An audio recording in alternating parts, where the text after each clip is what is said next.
My name is Jack Gertis, and I'm at Cross Hill at Castroville Regional Park.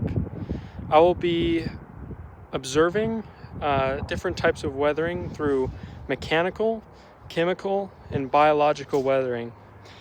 I started here at a high elevation to illustrate the point that high elevations can endure wind abrasion, which means a lot of the rocks under my feet are very small and pebbly. You won't see a lot of large rocks up here, and they also experience the most rain weathering as well.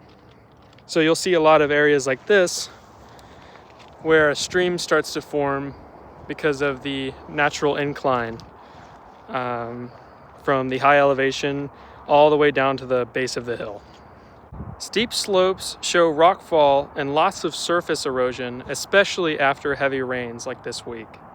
Exposed limestone and sandstone like this can be exposed to freeze-thaw cycles and thermal expansion, causing cracks, wear, and tear against the rock that many walk on every single day. Though it's hard to exemplify with film, here's an example of a decaying cactus.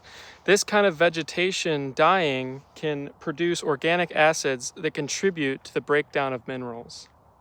Here is an example of tree roots penetrating rock to cause cracks and fractures over time, allowing shrubs to move in. You can see right here there's a big crack and they grow out, but this originally used to be probably a big whole rock, and now it's pretty much a pot of soil for these big shrubs. Here's a better angle of that crack straight through the rock. Right now I'm at the historic Medina Lake Canal. Unstable water flow along the banks creates a dissolution of the limestone. I'm going to go right down there to check it out. Fortunately, this time of the year, everything's dried out.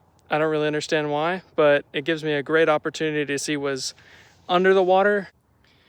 This is a pretty common type of rock formation in the Medina area. As you can see, all of this limestone is kind of chopped up and carved, and you'll get that from the uneven water flow.